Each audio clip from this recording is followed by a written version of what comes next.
Hello, welcome to the B&B Connection. This is episode 4, right, Brad? Number 4, yeah. Is it number 4? Yeah. So we actually recorded this episode last Wednesday? No, last Friday. But the audio didn't work for some reason. I just got a Mac computer and I don't know what happened. But we just did a test and the audio was working. So We hopefully have this... to recreate that magic now. Yeah. So, but it was a great episode. So we hope that it's still just as good. So, all right, I got to keep track of time. So it's 4:45. Brad, we have till 5:15. Then we got to stop. Okay, so today's podcast is going to be on variety and training. We had an email from somebody who asked us to do a podcast on like functional subdivisions in muscles and how different parts of muscles work uniquely, and so you should train them uniquely. And we didn't feel like that would make a whole 30-minute podcast, so we just were going to talk about variety in general. So first up, we're going to talk about kind of what functional differentiation is, or what did you call it, Brad? Compartments or... Compartmentalization, segmentation. Yeah, it says different names in the literature, but basically what it means is different parts of muscles work differently depending on the movement. So you can have one movement stress one part of a muscle, and another movement that works the same muscle group stress another part. So I guess we've kind of always assumed this in bodybuilding. Bodybuilders have always done things to stress certain areas. And then, for some reason, kind of like a decade ago, we saw a backlash against this. And you saw all these people say, it doesn't matter if you just work a muscle, pick any exercise, you're going to work all the whole muscle. And muscles run the length of the whole, like the muscular tendinous unit goes from one end to the other. So you're going to activate all the fibers in it. And that's just wrong. I will say Jose Antonio wrote an awesome paper on this in, what was it, 2000, Brad? Yeah. So that was 12 years ago. He wrote an awesome paper. 13, that's counting. 13.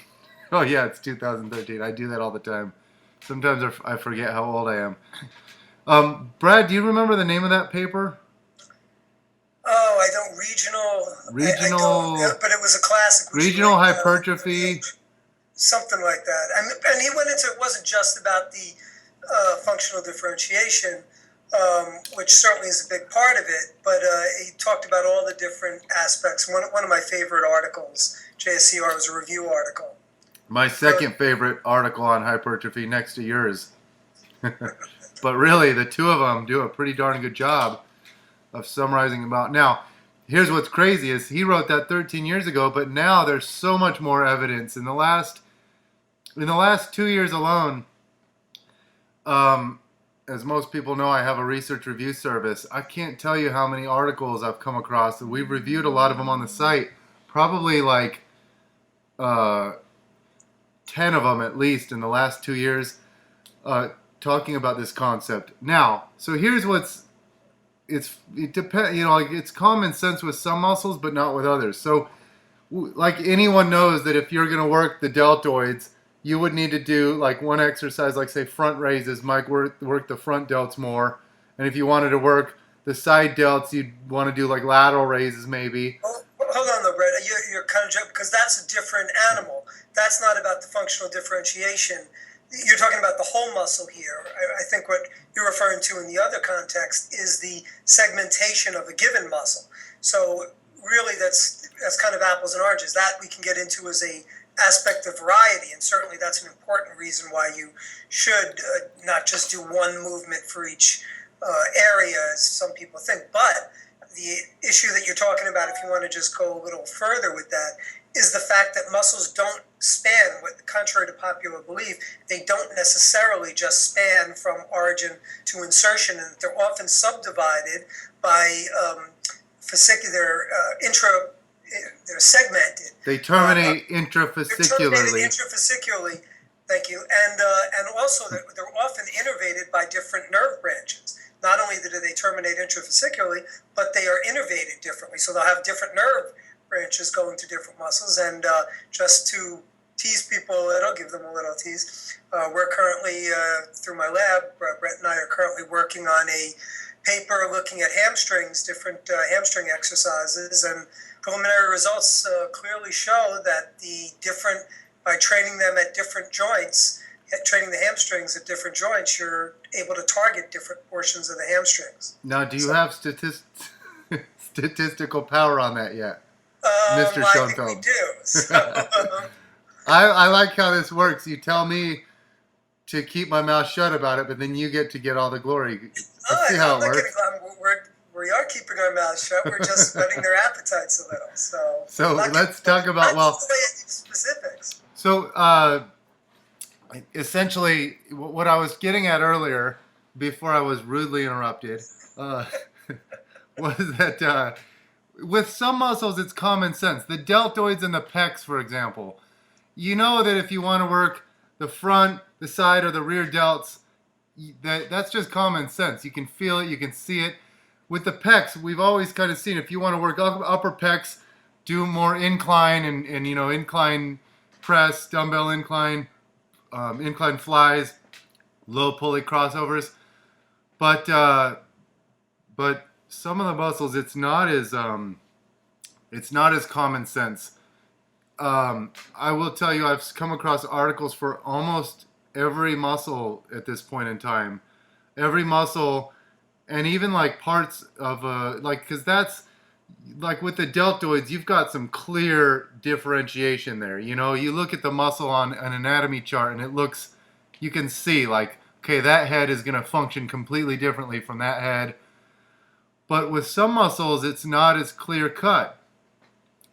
And recent research, so we've got recent research that is not just showed that you get different. Well, so Brad, let's talk about, first of all, how can you show different levels of activation? What technology can you use to show different levels of the different muscles get worked differently during exercise?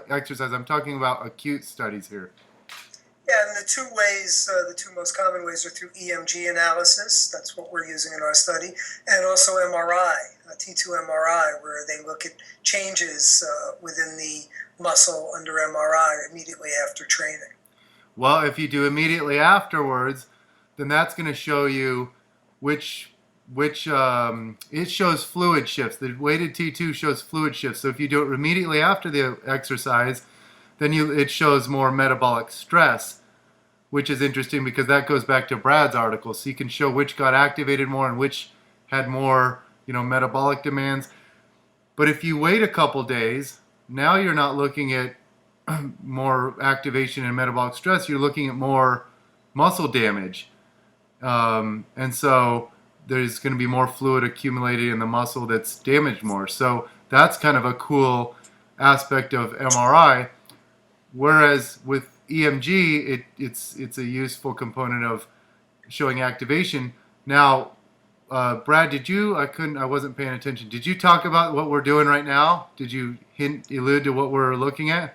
I just whet everyone's appetite. We don't want to get into specifics. The study is still underway, and we should have some data, hopefully official data, I would say, within a month. And hopefully we'll have publication shortly, and then we can tell the world. Okay, so basically there's a prior study using MRI, using weighted T2, looking at muscle damage in the hamstrings.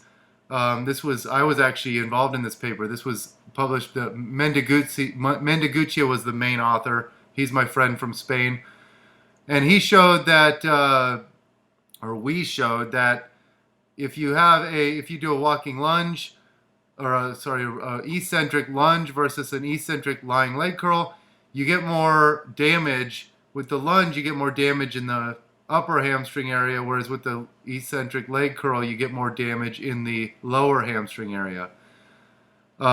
There actually were a group of authors who responded, who wrote a letter to the editor. They made some very good points, but we offered a rebuttal and made some very good points as well. I have come across articles in the last year with the lumbar extensors, with the rectus femoris. We saw an article in the JSCR on calves. Turning your feet out versus in activates the calves differently. Quads, we'll talk about this research in a little bit. Quads, we've got some really fascinating research that's emerged. So we talked about hamstrings. Oh, glutes. Glutes, there is actually studies from like the 1940s and 60s showing differential activation with the upper and lower segments of the glutes.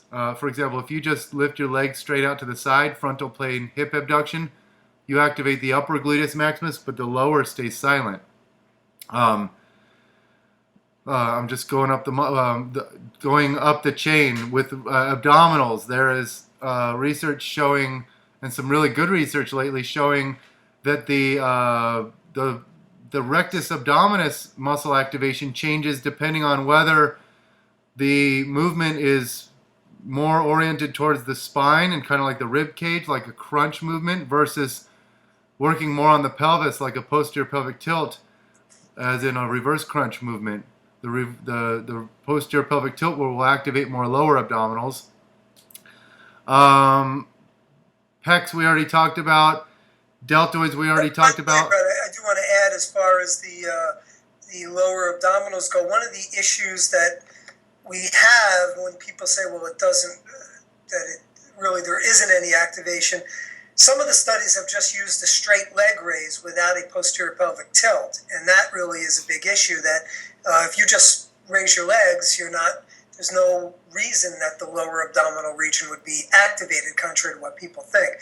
The activation, it seems, is through, you have to be able to engage a posterior pelvic tilt to achieve that. And that is a limitation. There's been several studies. I know Stu McGill did one where it was just a straight leg raise, didn't show anything, and you wouldn't anticipate it would. It's basically just hip flexion. It is not, you're not engaging the lower abdominals actively.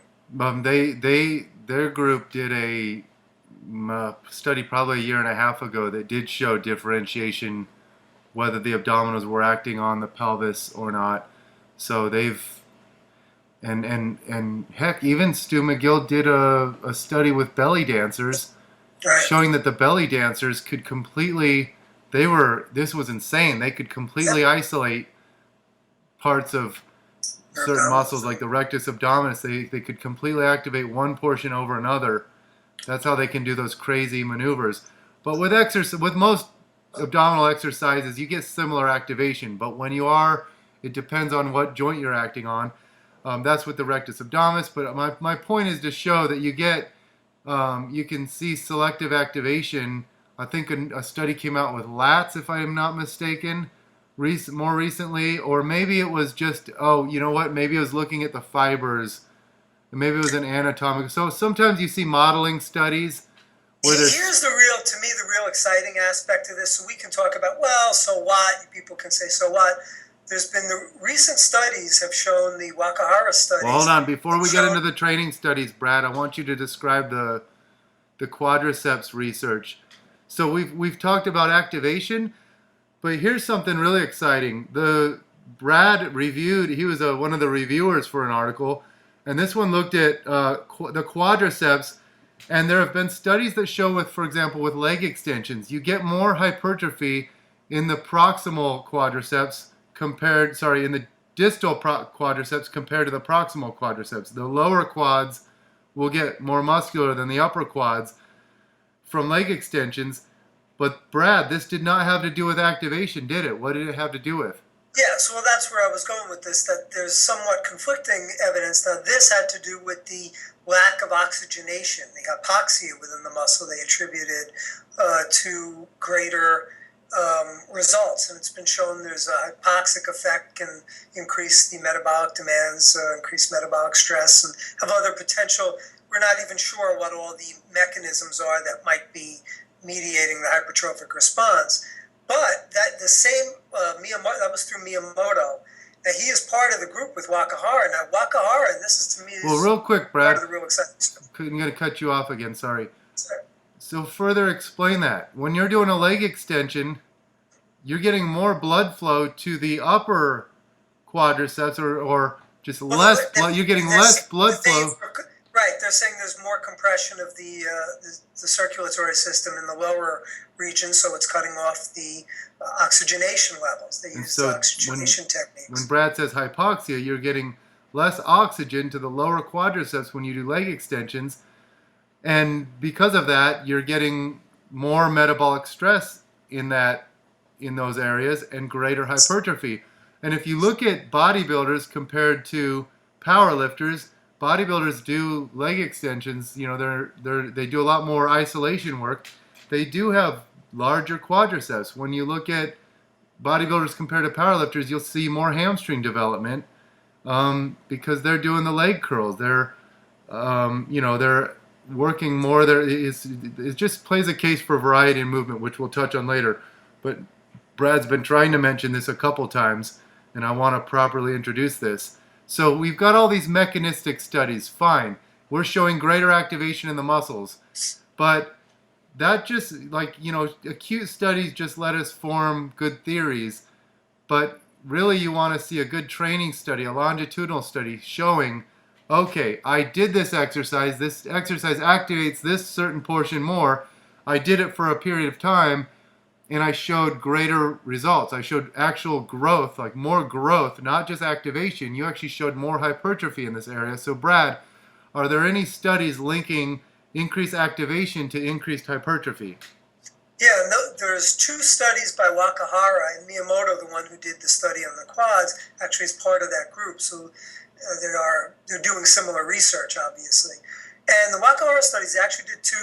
They looked at the triceps brachii, and they found that the activation of the muscle through MRI, they used MRI, activation was correlated with hypertrophy. So they did an acute study looking at where the muscle is being activated. Then they did a training study. It was, I believe, a 12-week study. Doing one of the studies used a lying tricep extension, and the other one used a close grip bench press. And both of them, they actually found there was different activations with those exercises, and where the activation happened correlated with the hypertrophy that was seen. So really interesting, and it really goes to show. So this was a huge win for bodybuilders who've been saying this all along. You need to do multiple movements for a body part because where you activate a muscle the most is where it grows the most. It doesn't just grow uniformly across the entire muscle.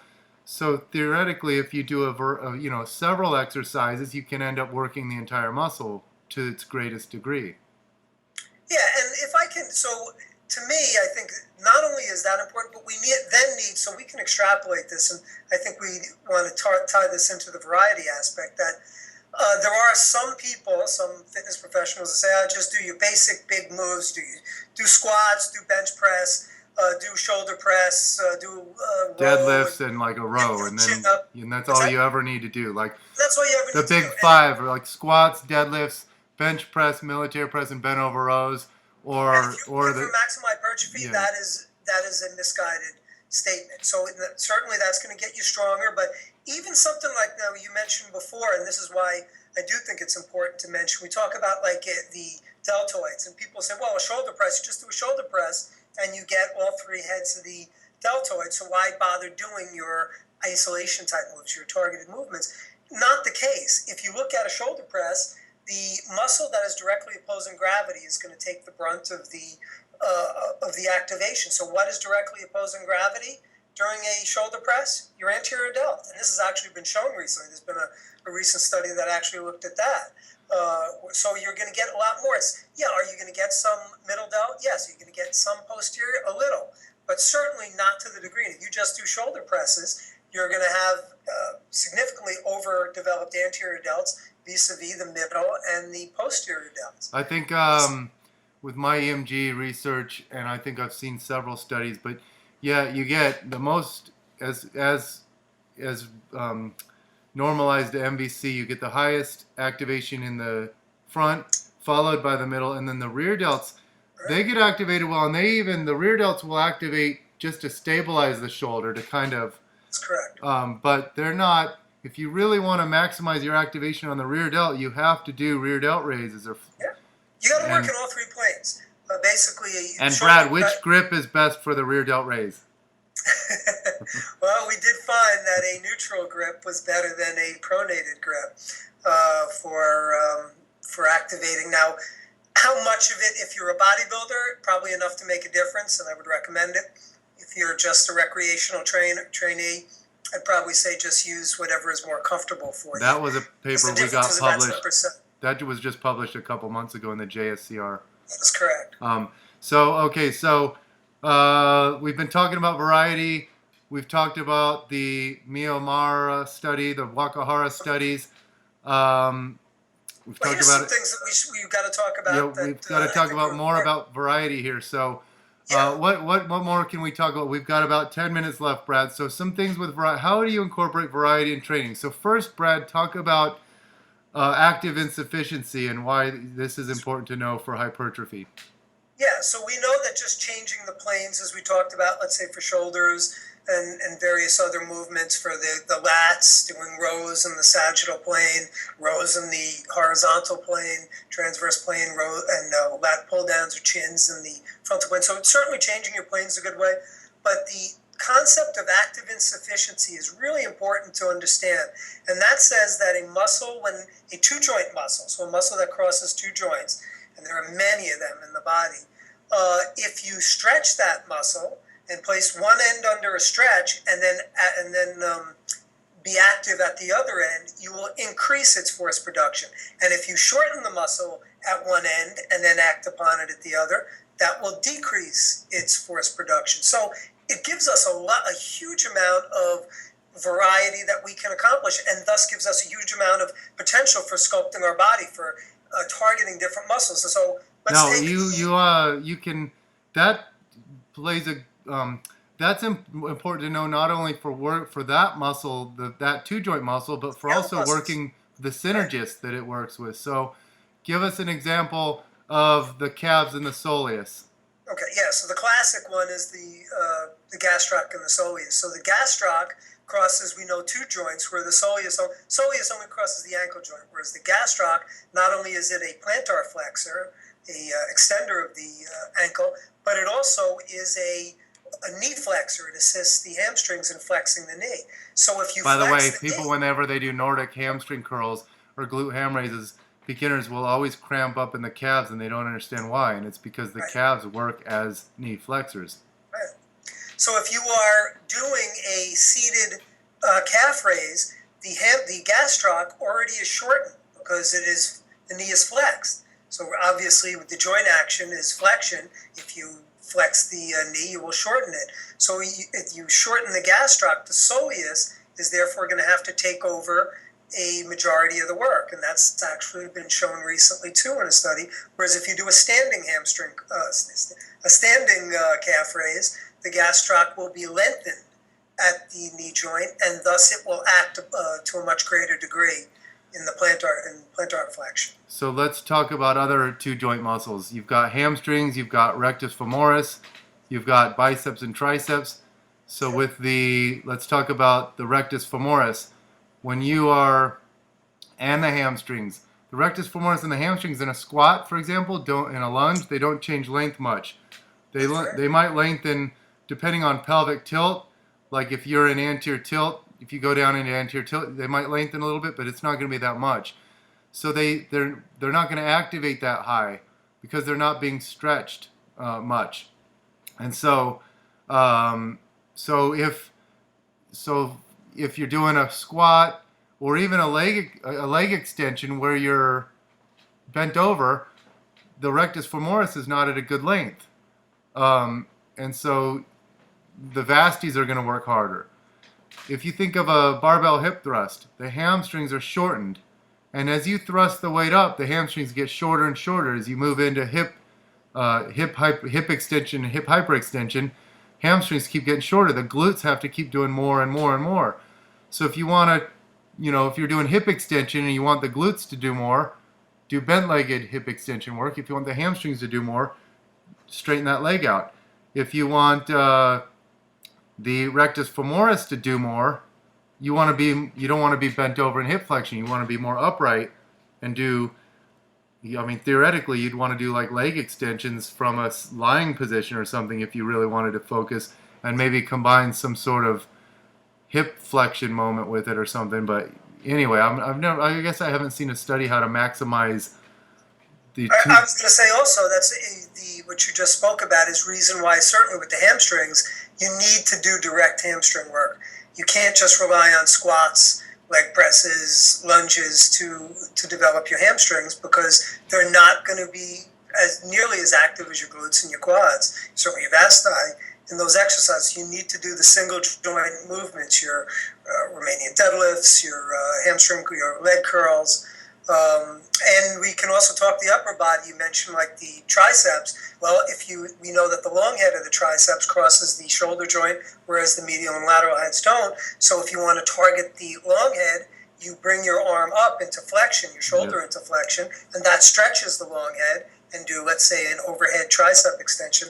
Or if you're doing a press down, kick back, one of those type of exercises, the long head will be shortened now because you're bringing it into extension, the shoulder joint, and thus the medial and lateral heads will take over. And if you wanted to work the long head of the biceps more in a curl, what would you do? Well, generally the long head of the biceps, because of its attachment, that's a little harder to functionally differentiate. But bringing it back, it's like a drag curl or a incline curl, will work the long head more, as well as you'll get the short head more if you.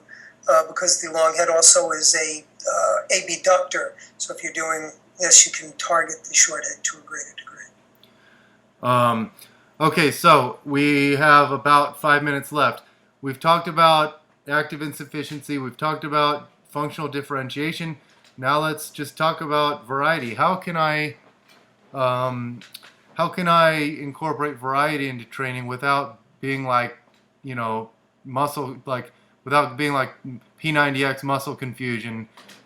You don't want to just have too much variety. There's a sweet spot. So I always like an article that Charles Staley and Keith Sneidman wrote several years ago for T-Nation, and they called it Same But Different. You want to stick to this, the best movements, but you vary them slightly so that, you're doing them differently over time. So, and this is what Westside Barbell Club does with their powerlifting. They will do, they pick a max effort lift, squats, deadlifts, or good mornings, but they have a million different ways to do it. You can vary. What are the things you can vary, Brad? You can vary, just talking about exercise positioning, you can stance width, foot flare, range of motion, barbell loading where it's loaded. For squats, you could do wide stance squats, narrow stance squats. You could turn the feet out more. You could do more box squats where you sit back more and keep vertical tibia. You could do more full, like Olympic squats, where you sit straight down and let the knees travel forward more. You get more dorsiflexion. You could do front squats, back squats, high bar, low bar, Zercher, box. You could do so many different types of squats. There's so many different types of deadlifts. So many ways to, there's different ways to bench press with a wider grip, with a closer grip, with a pause on your chest. There's so many ways to incorporate variety. But so that's just with exercise technique and loading. But what else with program design? How can you incorporate variety? Well, I think the other thing now, if your goal is hypertrophy, incorporating single joint movements is a very important aspect to complement. Do you want that to be the focus of the program?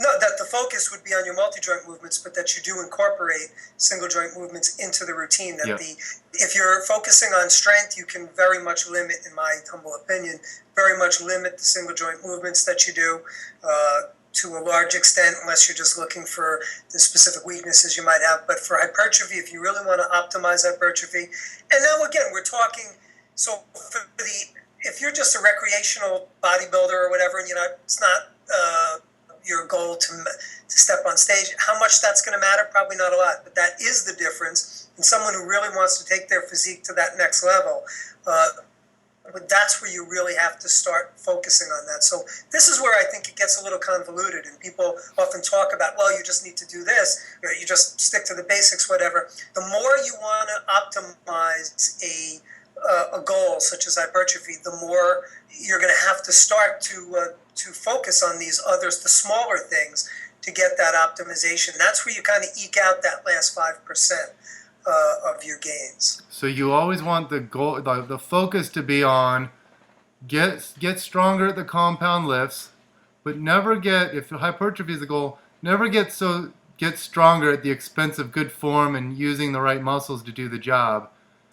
And then incorporate variety by using isolation movements and things like that, and just add those on. And you don't always have to be thinking progressive overload with these isolation movements. Sometimes focus on quality, sometimes go for the pump, sometimes do high reps, sometimes low reps, sometimes slower tempo, sometimes faster tempo, sometimes less rest periods, sometimes more. Sometimes, sometimes use band resistance, sometimes cable, sometimes dumbbell. There's so many ways to incorporate variety.